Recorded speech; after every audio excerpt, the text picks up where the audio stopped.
Las venas abiertas de Panamá. El gran robo de la minería a cielo abierto.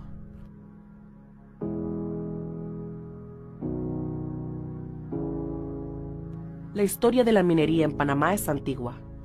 En la época precolombina, el oro pertenecía a las élites y se usaba en adornos y objetos decorativos. A partir de la conquista, el oro deslumbró y fomentó la codicia de los españoles. Cristóbal Colón, en su última expedición, exclamó: "He visto más oro en 2 días en Veraguas que en 2 años en la Española", refiriéndose a República Dominicana. En los ríos y arroyos, su expedición descubrió pepitas de oro, cobre y plata en esa región atlántica, donde se topa Santa Fe de Veraguas con Petaquilla en Colón. Se descubrió y explotó la mina de oro de Espíritu Santo, de Cana o Castilla de Oro, la más importante hasta esa fecha en las Américas. En Panamá se estableció la ruta para el traslado de todos los minerales preciosos de Sudamérica hacia Europa. Comenzaba a escribirse una cruel historia de ambición, saqueo, sangre y muerte. El expolio de la corona española, considerado un crimen, era un impuesto al 20% del oro y la plata extraídos que iba a Europa, el quinto real, y el 80% quedaba en los países extractores. Ahora, 500 años después, un 2% más exoneraciones y otras ventajas dicen que es un impuesto justo en un contrato que defiende los intereses de Panamá, mientras que el 98% se va afuera. ¿Cómo se ha llegado a esto?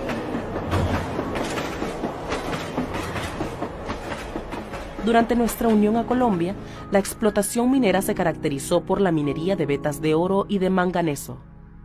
A mediados del siglo XIX, llegó la fiebre del oro de las minas de California y la construcción del ferrocarril interoceánico. Esto insertó a Panamá en el mundo capitalista. Tras la separación de Colombia, aunque de manera incipiente, siguió la explotación minera en Darién, Colón y Veraguas hasta la Segunda Guerra Mundial. En 1957 se halló cobre en Cerro Colorado, hoy comarca Nave Buglé. 11 años después, en mayo de 1968, el proyecto minero de Azuero del PNUD anunciaba en conferencias de prensa en Panamá y Nueva York el descubrimiento de una de las minas más grandes del mundo, junto a la de Cerro Colorado. Eso fue a unas semanas del juicio con el que la Asamblea de Diputados destituyó como presidente a Marco Robles, luego restablecido en su cargo por el general Bolívar Ballarino y las tropas de la Guardia Nacional, comandadas por Omar Torrijos, que tomaron la Asamblea y a pocos días de las elecciones conflictivas de ese año. El tema no fue parte de los programas de gobierno de las alianzas contendientes ni de los debates presidenciales. Tampoco el tema minero fue parte de la justificación ni de las propuestas, ni del programa de los militares y políticos que impulsaron el golpe de Estado de 1968. Pero a menos de un año del golpe de Estado surgen varios documentos del gobierno provisional, entre ellos la Resolución Ejecutiva número 26 del 30 de junio de 1969, por la cual se establece un área de reserva minera nacional, la cual incluirá todo el territorio de la República de Panamá, incluyendo las islas, el mar territorial, el lecho submarino y subsuelo del mismo y la plataforma continental. El decreto de Gabinete 225 del 16 de julio de 1969, por el cual se organiza el Ministerio de Comercio e Industrias y se crea la Dirección General de Recursos Mineros.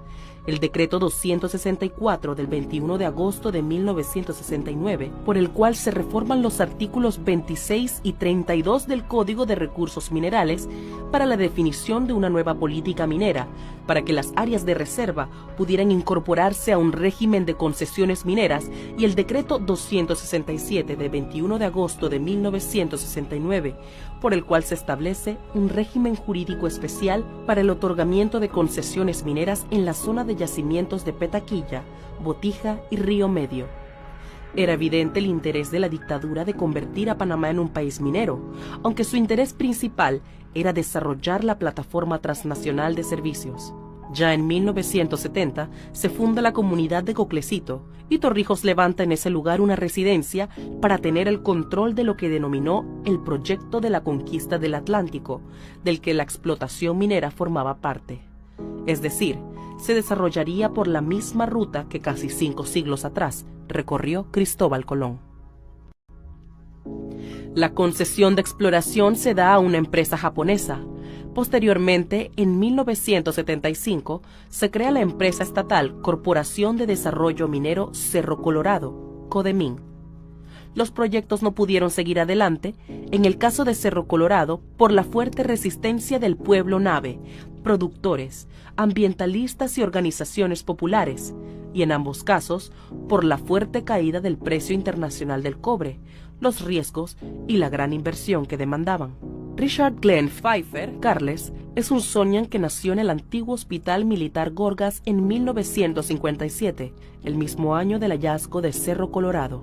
Su padre, homónimo, fue parte de una expedición militar del Comando Sur y de la entonces Compañía del Canal de Panamá, que llegó a Penonomé, donde conoció a la que sería su cónyuge, Celinita Carles Montenegro, hija de Celina Montenegro Diviaso, hermana de dos figuras vinculadas a la dictadura militar, José Gumersindo Rey Montenegro Diviaso y Raúl Sacoloco Montenegro Diviaso, exministro de gobierno de Pérez Valladares cuando se aprobó la Ley 9 del 26 de febrero de 1997, del leonino contrato Ley Minero.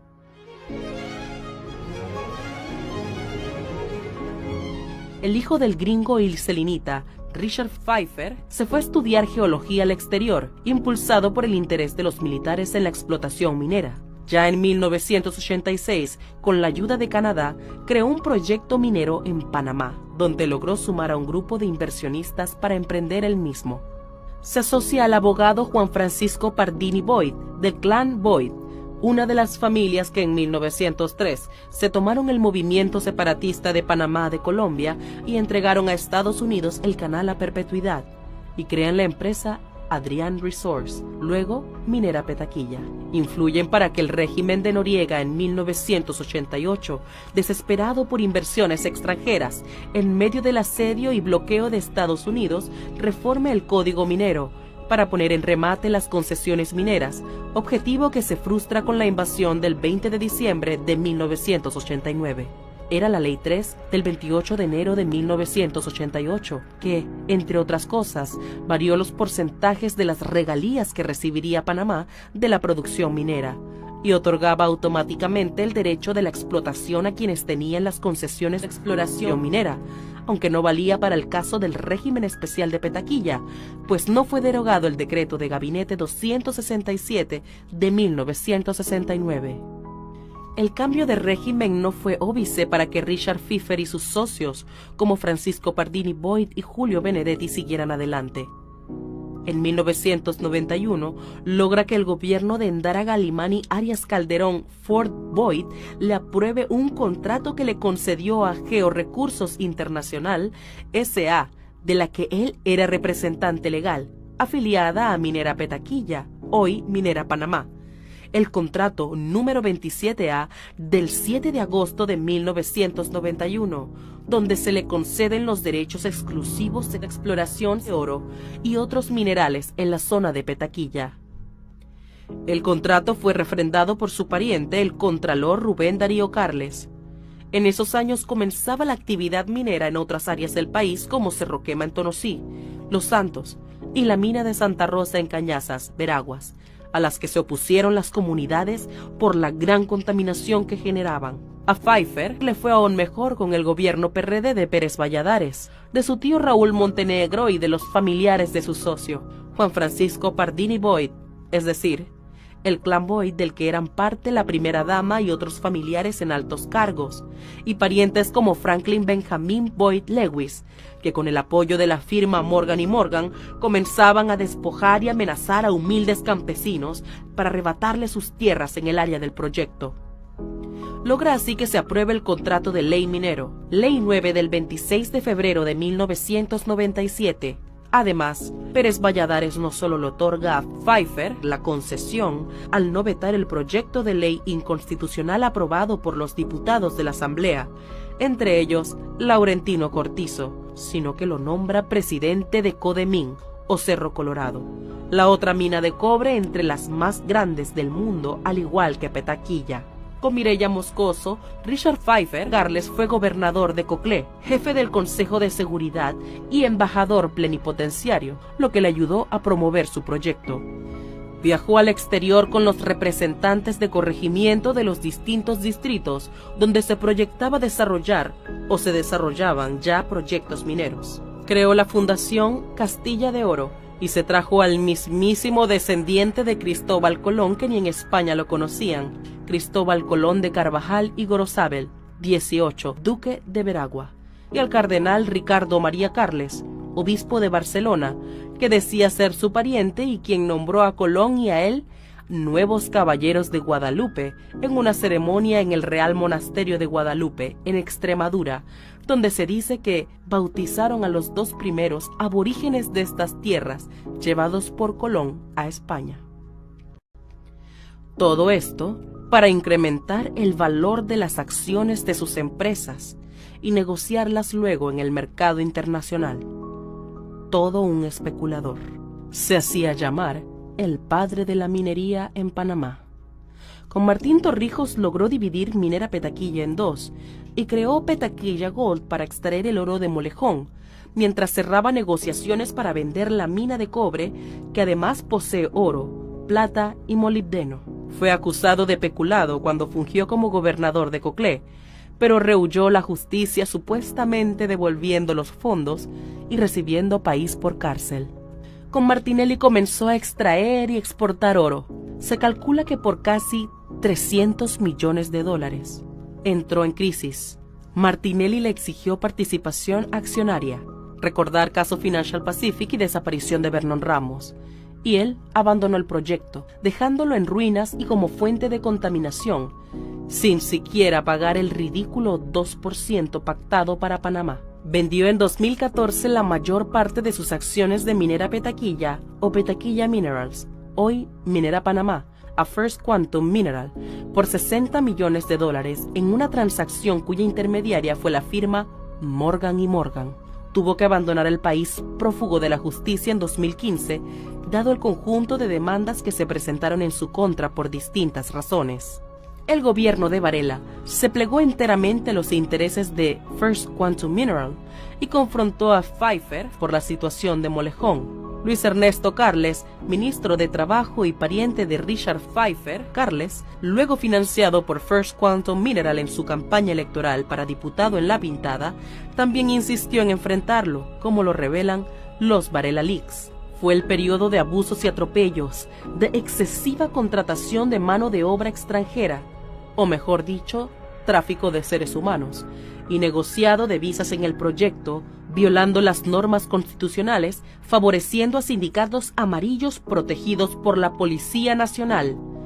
Fueron los años del inicio de la producción y exportación sin ningún control ni supervisión de las autoridades del concentrado de cobre donde va el oro, la plata y molibdeno, por los que la transnacional no paga nada. A sabiendas de la demanda de inconstitucionalidad, en diciembre de 2016 el MISI, bajo el gobierno de Varela, decidió de manera infame prolongar el contrato por 20 años más sin cambiarle una sola letra y dejando un vergonzoso 2% para Panamá y el 98% para la minera. Pfeiffer fue detenido en Colombia en 2016 y trasladado a Panamá. Fue liberado a cambio de otras medidas cautelares. Antes de explotarse la mina, ya se habían cobrado millones de dólares, pues esta es una historia de sobornos, coimas, estafas, de lobbies, de especulación en la bolsa de valores, de venta y reventa de acciones, aprovechándose de las leoninas concesiones otorgadas por gobiernos corruptos que se llevaban bajo el brazo para negociarlas, de litigios con una larga lista de empresas implicadas, muchas de ellas cambiando solo de nombre, de falsas ilusiones, de engaños y codicia. El gobierno PRD de Cortizo tomó posesión el 1 de julio de 2019. ya se conocía el fallo de inconstitucionalidad de la Ley 9 de 1997, que se dio en diciembre de 2017 y que no fue publicado hasta el 22 de diciembre de 2021. Cuando el 1 de diciembre de ese mismo año, las partes fueron finalmente notificadas y la Corte envió para su publicación a la directora de la Gaceta Oficial, es decir, 4 años después del fallo de 2017. El MISI con Cortizo, con una solicitud de aclaración sustentada en argumentos de la ex procuradora Ana Matilde Gómez en defensa de la minera y en combinación con la firma Morgan & Morgan, buscó dilatar aún más y hasta revertir el fallo de inconstitucionalidad como parte de los intereses en pugna del proyecto, aunque al final, con el aval de Cortizo, Pfeiffer y su grupo se quedan con la supremacía. Al ser desestimados los recursos por la Corte, procedió ilegalmente a negociar y contratar directamente a la minera, pese al fallo que ordenó un proceso licitatorio justo. Pfeiffer, en el ahora gobierno de su lugarteniente, el vicepresidente José Gabriel Carrizo, fue absuelto del cargo de robo de las cuotas de la Caja de Seguro Social de los Trabajadores. Luego de más de 2 meses y medio, el Gobierno Nacional y Minera Panamá lograron un acuerdo para aprobar el texto final del contrato de concesión para el proyecto Cobre Panamá.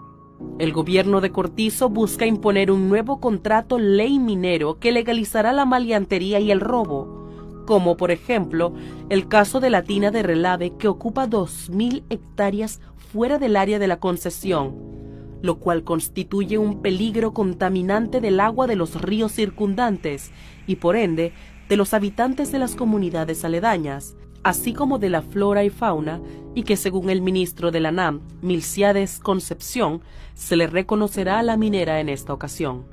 Es también leonino por las mismas razones del contrato anterior. Viola los mismos artículos números 17, 32, 159, 257 y 266 de la Constitución Política de Panamá, por los que fue declarado inconstitucional. Por cuanto se trata de una ley aprobatoria de un contrato donde no se cumplió con los rigores, determinado lo anterior, resulta innecesario el examen del resto de las disposiciones invocadas.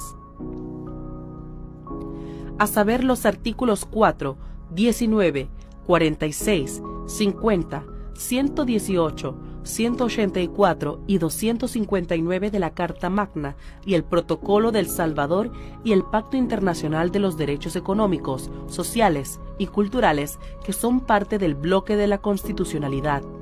El gobierno de Cortizo ignora el hecho ya establecido en el fallo de inconstitucionalidad de que sigue vigente el decreto de Gabinete 267 de 21 de agosto de 1969, que creó el régimen jurídico especial para el otorgamiento de concesiones mineras en la zona de los yacimientos de Petaquilla, Río Medio y Botija.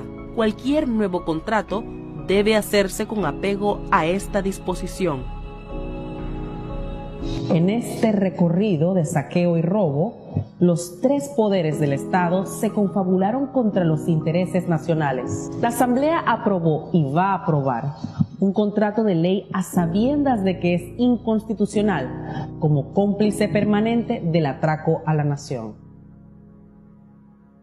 Sucesivos gobiernos han permitido el robo a la nación y el establecimiento de un cuasi enclave colonial donde se violan los derechos laborales, se irrespetan las leyes y la constitución del país, donde la autoridad es el CEO de Minera Panamá, el australiano Tristan Pascal, y donde la minera se apropia de tierras del Estado en pleno corredor biológico mesoamericano.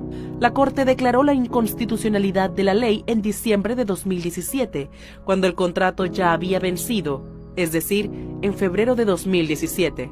La ponencia fue del magistrado Jerónimo Mejía y la hizo el mes y el año en el que se le vencía su periodo y luego de más de 8 años de haber recibido en su despacho la demanda de inconstitucionalidad del Centro de Incidencia Ambiental, CIAM. Desde esa fecha se le permitió a la minera operar sin contrato alguno.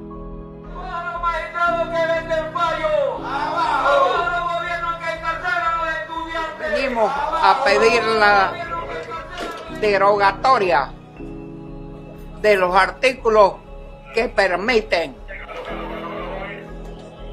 la canallesca contratación de filipinos y miles de extranjeros que están metiendo a Panamá asolapadamente en perjuicio de los trabajadores. Sobre la demanda de inconstitucionalidad presentada por el Suntrax contra la cláusula octava del contrato ley de 1997 sobre contratación de mano de obra extranjera, que fue recibida en su despacho por el magistrado Oiden Ortega el 30 de septiembre de 2015, quien a su vez fue sustituido en enero de 2018 por Olmedo Arrocha, fue fallada como cosa constitucional juzgada el 3 de agosto de 2021 y publicada en la Gaceta Oficial más de un año después, el 25 de octubre de 2022. Es decir, mucho después de que esa fuerza laboral se había retirado del país y más de 7 años después de presentarse el recurso. Eso demuestra que esta justicia tardía de la Corte no es justicia. Es una injusticia que favorece a los sectores de poder económico y así ha procedido siempre. El gobierno, diputados y magistrados saben que el nuevo contrato ley también es inconstitucional, pero poco les importa la legalidad porque están seguros de que se fallará como la primera vez 20 años después. La consulta pública que anunció el ministro del MISI, Otto Boyd, Federico Alfaro Boyd, no es vinculante y es una burla al pueblo, que carece de información sobre unas negociaciones celebradas a sus espaldas y contraviniendo la Constitución. En la consulta de este mismo gobierno del Pacto Bicentenario Cerrando Brechas, que se aseguró que era vinculante, ya el pueblo dijo no a la minería a cielo abierto. Citamos: moratoria de minería metálica en Panamá. Brecha: deficiente capacidad técnica y poca asignación presupuestaria para fiscalizar la actividad minera. La explotación extensiva e intensiva de amplias zonas boscosas dedicadas actualmente a la explotación minera está colocando nuestras cuencas hidrográficas en una zona de riesgo crítica, lo que crea un reto para la sostenibilidad ambiental como país. Principales lineamientos de política: aprobación, reglamentación y asignación presupuestaria para el anteproyecto de ley número 102 del 18 de agosto de 2021, por la cual se declara una moratoria para la exploración y explotación de la minería metálica en todo territorio nacional y se promueve un consenso nacional frente a este tema. Consejo Consultivo del Pacto del Bicentenario Cerrando Brechas. Panamá, 30 de noviembre de 2021. El gobierno está en desacato. Presidentes, magistrados, diputados y otros no varila que se prestaron para el atraco deben ser juzgados y condenados por el delito de lesa patria. Ellos y sus herederos deben devolver lo correspondiente a la lesión patrimonial causada. Se busca ahora, con el aval del proyecto y sustentándose un supuesto crecimiento del Producto Interno Bruto que en nada impacta en resolver las grandes necesidades de la población, aumentar en 50.000 millones la deuda pública nacional.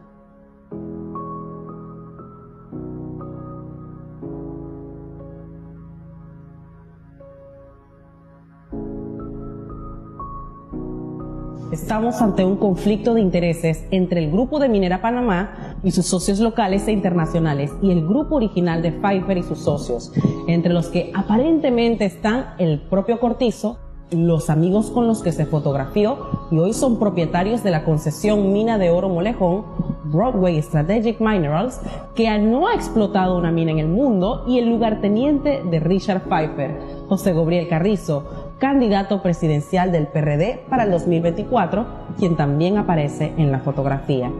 Se pagan muchas coimas, sobornos y se conceden acciones al portador para politiqueros sedientos de plata en campaña electoral. Esta burguesía improductiva, rentista, parasitaria, transitista, usurera, no es minera. Lo que hace es, gracias a los contactos que tienen los diversos gobiernos, hacerse con concesiones del Estado para luego negociarlas, especular y venderlas a corporaciones internacionales. Es el caso de los proyectos mineros y también de la estafa de Banismo, 400 millones, el de NG Power, que vendió a AES su concesión para una planta de gas por 300 millones de dólares sin invertir un solo centavo, y el de Cable Onda, de las familias Mota, González Revilla y Eleta Seinmalo, que compraron Cable Onda, dado por el expresidente del gobierno posinvasión, Arias Calderón, a la Iglesia Católica en 36 millones de dólares. Y le vendió a Millicom el 80% de las acciones, en 1.460 millones de dólares. Además, traspasaron TVN, que pertenecía al Estado, a un consorcio de empresarios presididos por Stanley Mota. Es la lógica de este capitalismo voraz. La máxima ganancia en base a un modelo basado en un crecimiento económico que no se traduce nunca en bienestar para la población, sino en favor de un puñado de ultramillonarios que concentran en sus manos las riquezas que genera todo un pueblo. Lo más grave, el nuevo contrato minero es peor que el tratado Haibunó-Varila. Lo más grave del contrato no solo es la larga historia que nos trajo aquí y que se inició con la aprobación por parte de la Asamblea durante el gobierno de Pérez Valladares, febrero de 1997, de un contrato ley leonino y la complicidad de los sucesivos gobiernos, la clase empresarial y los políticos de todos los partidos tradicionales y pseudo-independientes en favor de los abusos de la empresa. La maleantería de la Corte Suprema de Justicia de archivar demandas y luego esperar 4 años para publicar el fallo en la Gaceta Oficial, esperando que se vencieran los primeros 20 años del proyecto. O sea, la historia de cómo los poderes del Estado se alinearon para traicionar al pueblo. Lo más grave no es que se busque aprobar un contrato sabiendo que es inconstitucional por las mismas razones o más que el contrato de 1997. Que se apruebe un contrato sin considerar las leyes aplicables en el momento, es decir, el decreto 267 de 1969, que creó el régimen especial de petaquilla y la ley de contrataciones públicas. Que se perpetrará un crimen en un vasto territorio del corredor biológico mesoamericano, un ecocidio, definido como cualquier acto ilícito o arbitrario perpetrado a sabiendas de que existen grandes probabilidades de que se causen daños graves, extensos o duraderos al medio ambiente. Diccionario jurídico. Que siendo un contrato nuevo, no se obligue a la empresa a realizar un nuevo estudio de impacto ambiental. Que lo que se pagará por el uso del agua sea ridículo. Que se amenacen las fuentes de agua de las comunidades, incluidas las que abastecen al canal. Que se violen al menos 14 acuerdos internacionales sobre medio ambiente suscritos por Panamá. Que siendo así, se va a devastar una zona casi 15 veces más grande que el tamaño de la superficie arrasada por la onda expansiva y el fuego de la bomba atómica de Hiroshima.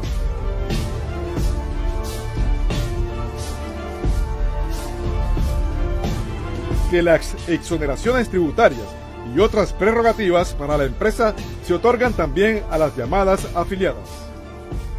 Que cualquier cambio en el futuro en materia fiscal a nivel nacional no se aplicará al enclave. Que se producen grandes violaciones laborales. Que donde se considere que haya un vacío legal en materia laboral, regirá lo que decida la empresa. Que se dé un inconstitucional porcentaje de contratación de mano de obra extranjera, violando el Código de Trabajo. Que para inspeccionar el proyecto, el gobierno debe pedir permiso a la minera. Que Panamá recibirá ridículos ingresos que quieren hacer ver como la gran cosa y que no serán los cacareados 375 millones, sino menos, contra los 750 millones de dólares que recibirá la empresa por incentivos fiscales, que los deducirá de las regalías anuales y que, en ciertas condiciones, regresaremos al ignominioso 2% para Panamá y 98% para la empresa. Que se contemple una ampliación del proyecto a casi 18.000 hectáreas para explotación minera en el área del corredor biológico mesoamericano si incluimos Molejón. Que es insólito el caso de un contrato donde el Estado acuerda con la transnacional cómo utilizará las regalías y creará un fideicomiso. que se le paga a la empresa minera por agotamiento de la mina por un recurso que nos pertenece como nación, con una deducción de hasta el 70% de la renta neta gravable, que no hay financiamiento para el cierre, por lo tanto le corresponderá al Estado. Que este contrato aumenta en demasía las facultades y derechos de la minera y las obligaciones del Estado en comparación con el contrato anterior. Que se ceda permanentemente el espacio aéreo dentro del área del proyecto. Que la minera puede pedir tierras del Estado fuera del área de concesión. Que podrán expropiarse tierras propiedad de humildes campesinos pagando lo que le venga en gana a la minera por ellas y el Estado las expropiará a favor de la empresa. Que el Estado asume la responsabilidad de la defensa de la concesionaria, afiliadas y cesionarios en caso de demandas de terceros y la indemnizará por fallos en su contra. Que el funcionario que no acceda con la mayor brevedad a las solicitudes de la minera será sancionado. Que se le garantice a la empresa enormes márgenes de ganancia. Que la empresa pague solo un 5% por el oro, la plata y otros minerales que exploten. Que una de las llamadas afiliadas de la minera tendrá el derecho exclusivo de exploración de otros minerales fuera del área actual donde hoy se extrae el cobre concentrado. Que desde el 1 de enero de 2023 hasta que el nuevo contrato se publique en la Gaceta Oficial, a la minera y sus afiliadas se les exonerará de los impuestos de importación. Que la consulta pública es una vulgar patraña, no es vinculante, es una farsa. Además, en la llamada consulta Cerrando Brechas del Pacto Bicentenario ya se acordó una moratoria para la explotación minera metálica. Que se utilice la vulgar mentira de que este contrato leonino y altamente peligroso para la nación es para preservar puestos de trabajo. Que se justifique este contrato para aumentar el porcentaje de un crecimiento económico que solo beneficia a unos pocos. Que ello servirá de aval para contraer más deuda pública. Que se amplía la prolongación del contrato por 2 periodos de 20 años y un último periodo indeterminado, es decir, hasta que se sequen las venas abiertas de Panamá. Que el Estado construirá una oficina para solo 6 funcionarios que tendrán que pedirle permiso a la empresa para realizar inspecciones. Que Corea del Sur es partícipe del proyecto. Que si el Estado le quita el proyecto a la mina por incumplimiento, tendrá que pagarle el valor en libros de la mina. Que nunca se conocerán los verdaderos accionistas, encubriendo con ello a los accionistas nacionales. Que, para la pronta aprobación del contrato, la minera pagará sobornos y coimas a politiqueros sedientos de dinero para sus campañas electorales. Que el contrato lo firmarán los representantes cuyos familiares pertenecen a varias de las llamadas afiliadas, entre estas Reserva Natural Privada Río Caimito S.A. y Exploraciones Geológicas S.A., donde son también accionistas los bufetes de abogados Morgan & Morgan y Alcogal, que junto a Ibrahim Asbat y otros se prestaron para esta traición y la adquisición de tierras nacionales que luego quedaron en propiedad de la minera. Que el presidente Laurentino Cortizo, su vicepresidente y precandidato presidencial del PRD, José Gabriel Carrizo, lugarteniente de Richard Pfeiffer, y su gabinete tienen intereses en los proyectos mineros. Que el gobierno y la minera incurren en la apología del delito y en publicidad engañosa. Lo más grave no es todo eso. Es cuestión de soberanía nacional. Lo verdaderamente grave y peligroso es que este contrato leonino, que afianza el enclave colonial, pretende convertirse en el marco regulatorio para futuras concesiones, incluida la de Cerro Colorado, y ya no sería el enclave de los 1.432 kilómetros cuadrados que fue la zona del canal, sino que sería casi la mitad del territorio nacional que ha sido pedido para concesiones mineras. Así de grave es la situación que nos ocupa y así de mafiosa, entreguista y vendepatria es esta oligarquía que también es accionaria del proyecto minero y que mueve los hilos del poder desde 1903 hasta nuestros días. Y por otra parte, este contrato, a diferencia de otros contratos, establece lo que es el Fideicomiso del Atlántico, que decide y destina específicamente en qué se van a usar esos recursos. 50%, casi 200 millones de dólares destinados. En su afán por imponer el nuevo y nefasto contrato minero, el gobierno arguye que este ayudará a preservar los puestos de trabajo directos e indirectos, que supuestamente genera la mina. Para ello, en una publicidad engañosa, presenta cifras ficticias, al igual que la transnacional. Eso es pan para hoy y hambre para mañana. El aprovechamiento de la gran biodiversidad y los tesoros naturales que encierra esa región del corredor biológico mesoamericano permitiría el desarrollo de proyectos en beneficio de las comunidades sin atentar contra la salud, el agua y el ambiente, y crearía muchos más empleos que la mina, los cuales paulatinamente van en descenso. Este contrato ley es peor que el tratado Jaibu no Varila, que ningún panameño firmó.